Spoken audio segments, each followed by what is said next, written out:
After mastering capacitors, we will analyze inductors. We assume that it is a very long solenoid coil.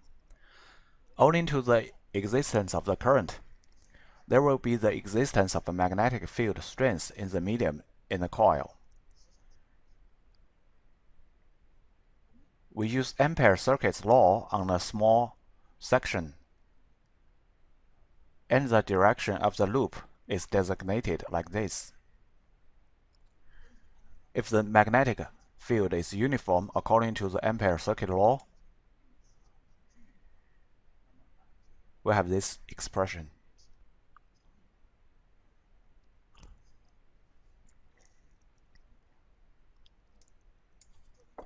Where n is the number of turns per unit length of the coil. So we know H is equal to N times I. In such a magnetic medium circumstances, we also assume that it is a linear relationship between magnetic field intensity and magnetic induction intensity. So we have B equals to mu H and is equal to mu Ni. Assuming that the cross-section area is S, we can get the magnetic flux phi is equal to Bs and equal to mu Nsi.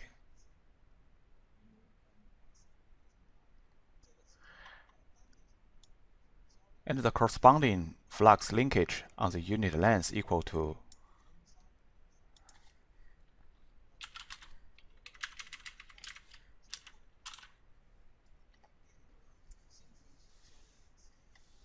You see, there are flux linkage due to the existence of the current, so we can define that L is equal to psi over I, and is mu n squared times S. This is the inductance per unit length of the solenoid coil with the infinite length.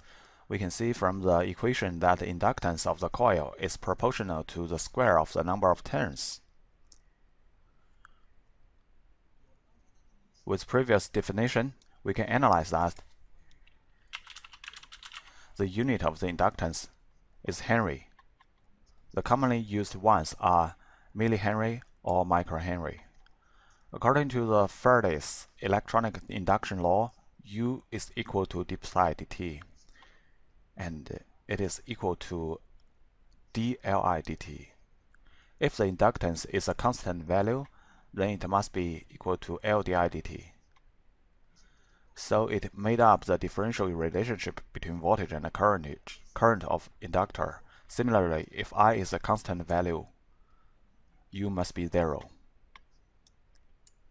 That is to say, in the case of DC, there is no voltage drop on the inductor due to the constant current.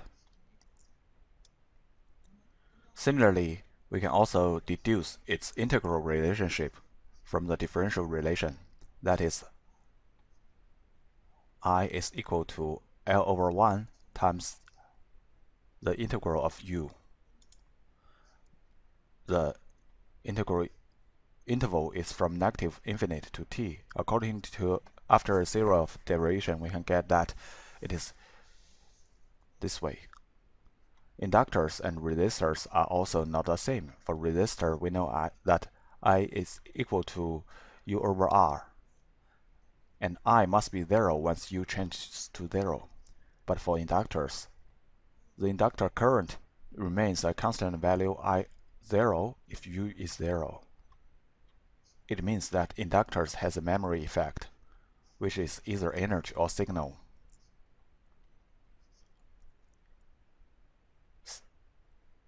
Similar to capacitors, after knowing the relationship between voltage and the current of the inductors, we will discuss its stored energy. For the associated reference directions of voltage and current as shown, we know its absorbed power is PA is equal to U times I and IL dI dL dt, assuming that the inductor doesn't store energy at the moment of negative infinity.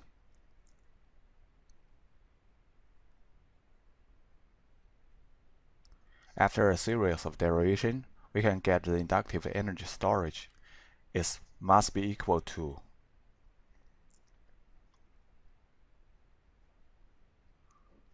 Because L is equal to psi over I, it is.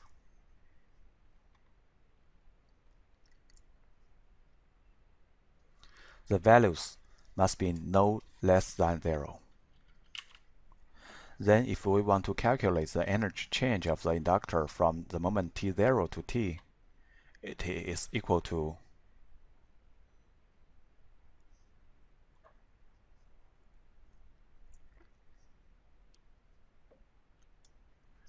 Next, let's analyze the serial parallel connection of inductors.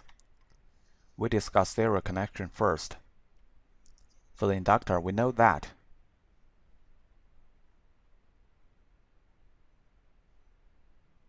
and U2 is equal to L2 times di dt. Applying KVL in the subcircuit, we can get U is equal to U1 plus U2.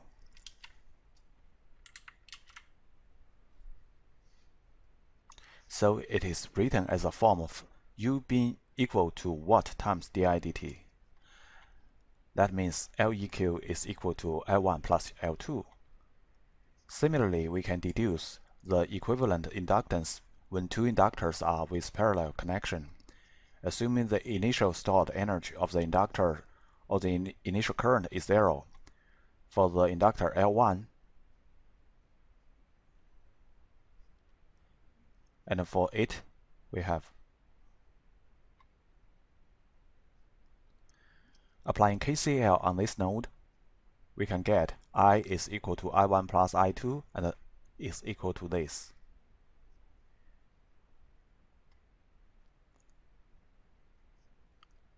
It is very similar to this form.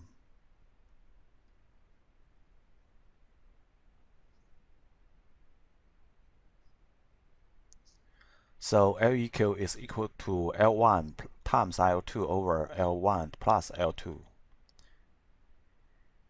Similar to the voltage divider in the series of two capacitors, we discuss the shunt circuit in parallel of two inductors. We put this question as an exercise for you. Please find the values of I1 and I2 in the circuit by analog with the charge conservation of capacitors, how the flux conservation should like to be.